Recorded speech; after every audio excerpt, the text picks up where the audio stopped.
Hi, I'm Jessica Taylor from Ink It Up with Jessica, and in this video I'm going to show you how to make these 2 easy Valentine's Day cards. Plus, I'm going to give you a little tip on how to quickly color your white ribbon any color you want it to be. To make this card, you're going to need for your card base a 5.5 by 8.5 inch piece of Highland Heather cardstock, 2 pieces of designer series paper. Of course, you can use any designer series papers you have. Pattern paper, you can make your own by stamping on it. These pieces that I'm using here are 1.5 inches by 5.5 inches. Both of these are. And then this is just a 1/2 inch strip of basic white that I always have a ton of these left over from when I cut white cardstock for the inside of my cards. And so that makes a great greeting on your cards. You can score your card base at 4.25 inches so that it's easier to fold. But if you don't like to do that, if you don't like to measure, you can just line up your bottom 2 corners and just gently kind of press into the fold and give it a nice crease with your bone folder. So I'm just gonna lay out my pieces here, and then I'm gonna stamp Happy Valentine's Day in Highland Heather ink. The stamp I'm going to use is from the Sweet Conversations stamp set, right here. And because this is a clear stamp, it's easy to see where I'm going to stamp it, but this is also kind of wiggly, and I want to make sure that my Happy Valentine's Day is straight. So I will often use a line on my grid paper, or there's a line right here on my table, where I can just line the bottom of the words up with that so that I know when I put it on my block, it's straight. So then I'll just ink up my stamp, and I'm going to stamp it over to the side for this one. And then I'm just going to stamp this one more time on the other end to use on my second card. Now to banner cut this end, you can just use paper snips and snip that little banner on. I have a really old banner punch from Stampin' Up! That I absolutely love, and I wish they would bring it back again, because if this ever breaks, I'm going to be in trouble. I slide my paper in through there and then just punch it to get my banner end. But again, if you don't have this, just use your paper snips. Then just like that, I have all my pieces done for my Valentine's Day card, and I'm gonna tape it all together.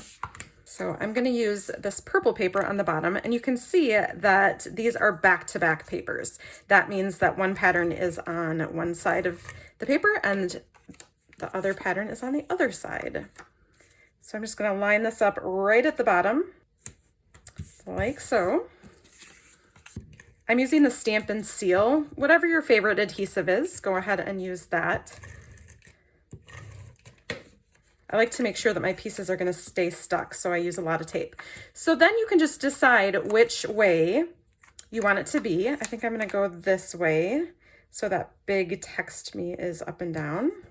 But then this one is upside down, so it doesn't really matter. And then I'm just going to add a line of tape on my Happy Valentine's Day greeting as well, and then put that over the seam of the 2 papers. And boom, just like that, you have a quick and easy Valentine's Day card. For our second Valentine's Day card, this one's just a tiny bit harder, and only because I used a die cut tag on it, and I'm gonna add some ribbon that I want to color. So for this one, I have a 5.5 by 8.5 piece of Petal Pink cardstock for my card base. This piece of paper is 2.25 inches by 5.5 inches. And then this is just a 1/2 inch by 5.5 inch strip. And then I'm gonna cut this Valentine's Day greeting up.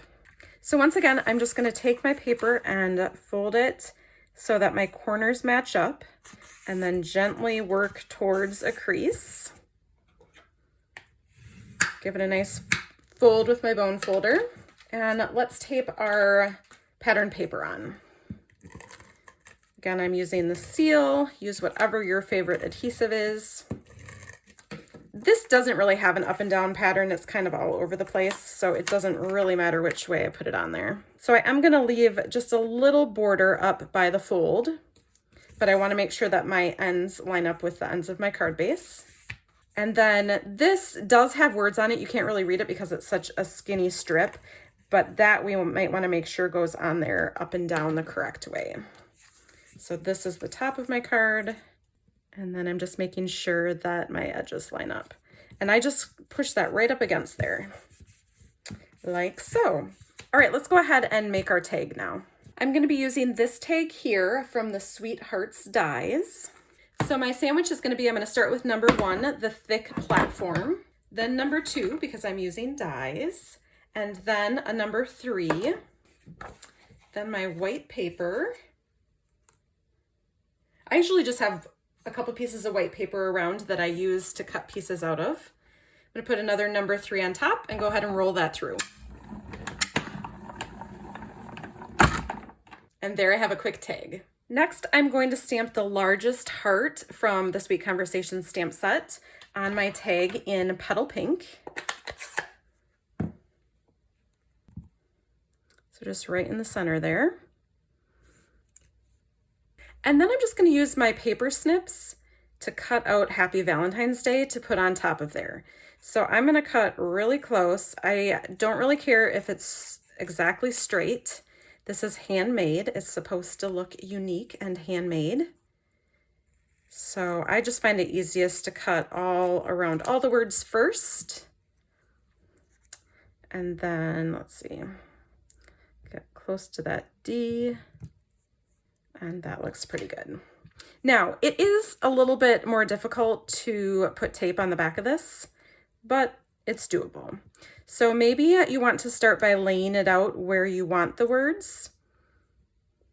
I wanted mine so that you could kind of see that there was a heart behind it, but I didn't want it to be super, like in the middle. So maybe I'll do something like that on this one. I'm going to start with the Valentines because that's in the middle and it's the biggest. So let me see if I can get a little bit of seal. Maybe if I roll it a little bit farther, there we go. So whatever kind of adhesive you can use to get on something this small. And I'm kind of doing it at an angle. It doesn't have to be straight. There we go. Now, if you have been waiting to see how I color my white ribbon, it's your time. Okay, I'm just going to put a piece of grid paper down to protect my surface. And then this is the white crinkled seam binding ribbon that I'm going to use. I usually just keep it right on the roll so that I have, something to hang on to. But then I'll, with my hands, figure out about how long I want it to be. And so I'll start from there. I'm going to use my Stampin Blends marker. This is Highland Heather. It's the dark one of the two. This has 2 different ends. I find it easiest to do this with the brush tip end because it goes faster. I'm all about the speed. So all you're going to do is run this across. And because it is alcohol ink, it dries pretty much instantly. And look, it soaks through to both sides of the ribbon. So it's super fast and easy. Then to thread it through, I just match up the ends. But if you can see, let's see, keep it flat, and then I kind of bring it together like this. And that makes a nice loop for it to go. You can go in from either the back or front. It will give you 2 different looks, so you decide which one you like better. I'm gonna go front to back, and then flip this loop over top. Pull that through. Like so, and then just use my scissors. I have different ribbon scissors that I use just for ribbon, and then I'll put a couple dimensionals on the back of this. Use your fingernail to push down in the center of the dimensional backing, and that'll help it to pop right up. And then we can put that on the card front at an angle, however you like it. And there you go, another pretty quick and easy Valentine card to make and give. On the inside of these cards, I did use a 4" by 5 1/4" piece of white paper to make it easier to write on. Plus I could decorate it a little more, stamp a greeting, and use some little die cut hearts on this one. And then just stamped a heart and a greeting on this one. I do have a video where I quickly show you how to cut the inserts for your cards, and I'll link that below. I hope you'll give some of the techniques that you learned in this video a try. Happy stamping!